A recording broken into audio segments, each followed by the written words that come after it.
You know the name, Michael Leitch. For over a decade, he's basically been Japanese rugby, a warrior, a captain, a true legend. But, even legends have one opponent they can't tackle forever, and that's time. So today, we're going to break down the strategic battle that's brewing over his final chapter. It's the question on every single Brave Blossoms fan's mind, right? With the 2027 Rugby World Cup just over the horizon, we're going to dive into the massive dilemma facing Japan. Do you stick with your icon, or is it time to fully embrace the next generation? Okay, let this number sink in for a second. 39. That's how old Michael Leitch is going to be when the next World Cup kicks off. In the brutal, high-impact world of a back row forward, that age, well, it isn't just a number. It's a massive physiological hurdle. And here's the flip side. Here's what's driving him. 5. If Leitch makes the squad, he'll join this super elite club of players who have competed in 5 World Cup tournaments. It's a huge goal, no doubt. But is that ambition going to be enough to get him there? You literally cannot tell the story of modern Japanese rugby without Michael Leitch. He's the guy. He's the heart and soul, the talismanic figure who captained the team through its absolute greatest moments, from the Brighton miracle back in 2015 to their first ever quarterfinal on home soil in 2019. He was the man. And hey, don't just take my word for it. Japan's head coach, Eddie Jones, couldn't be clearer. He doesn't say player. He doesn't say captain. He says person, the most influential person. That single word is pretty much the bedrock of the entire argument for having him in that 2027 squad. All right, so let's build that case. Why would you even consider taking a 39-year-old into what is arguably the most physically demanding tournament in all of sports? Well, the answer goes way, way beyond anything you can measure in tackles or meters gamed. See, Leitch is what you might call a leadership multiplier. He's the cultural glue that holds this incredibly diverse squad together. He is the walking, talking embodiment of that Japan-first mentality that Eddie Jones demands. And by the way, his back-to-back championships with his club prove he is still an absolute winner. And get this, he's not just a leader, he's basically a kingmaker. When it was time to name a new captain, who was it that personally endorsed the 23-year-old lock Warner Dearns? It was Leitch himself. This shows you he's not just clinging to power, he's actively building his own succession plan.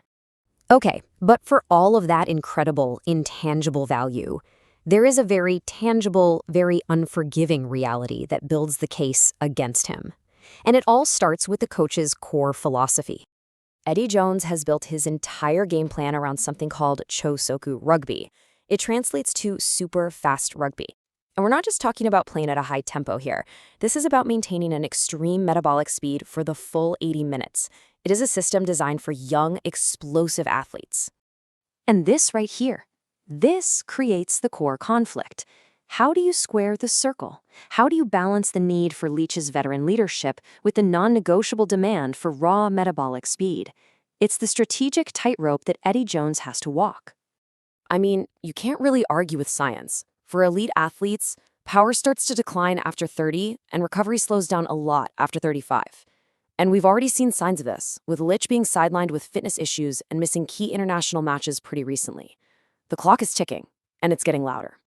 And it's not just the clock that Leitch is fighting. It's the calendar. There's a whole new generation of back rowers coming up, and they are tailor-made for this high-speed game plan. This table really lays out the challenge pretty starkly. I mean, you look at players like Ben Gunter, a full decade younger, and they aren't just competing. In recent test matches, they've been outperforming Leitch, pulling in an average rating of 8.5 compared to Leitch's 6.5. That kind of physical dominance is exactly what the Chosoku system craves. So, this brings us to a crucial point. Opportunity cost. Selecting Leitch isn't risk-free. You've got his recent injury and disciplinary history, that red card in 2023, things like that. But maybe more importantly, every single minute he plays is a minute a future star isn't getting that critical big game experience before a World Cup. So, we have an indispensable leader who might not be physically ideal for the game plan anymore. It really seems like an impossible choice, doesn't it? But what if there's a third way? A solution that could give Japan the best of both worlds? It's called the closing specialist. And the idea isn't about replacing Leitch. It's about redefining his role. You shift him from being a starter to being a strategic weapon you use only at the most critical moments of a game. So here's how it would work. All week, Leitch is in camp mentoring the starters. Then you bring him into the game in that crucial final 20 minutes, when tactical smarts often matter more than raw physicality. This way, you leverage his greatest strength, his mind, while also preserving his body over a long, grueling tournament. And listen, this isn't just some wild theory. The 2019 World Cup champion Springboks used the veteran Schalke Brits in almost this exact same way. It's a proven, championship-winning strategy for turning veteran experience into a real tactical advantage. Which, of course, brings us all the way back to our central question. We've seen the case for, the case against, and this pretty clever potential solution. So when you put it all together, what does the analysis say?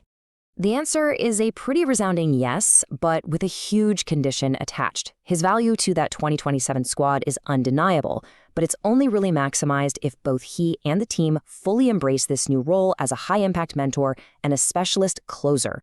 Because ultimately, it all comes down to this. Japan is in the middle of a major generational rebuild. Getting rid of the one guy who acts as the team's cultural glue at a time like this, well, it would be a catastrophic risk. He's just too important to leave behind.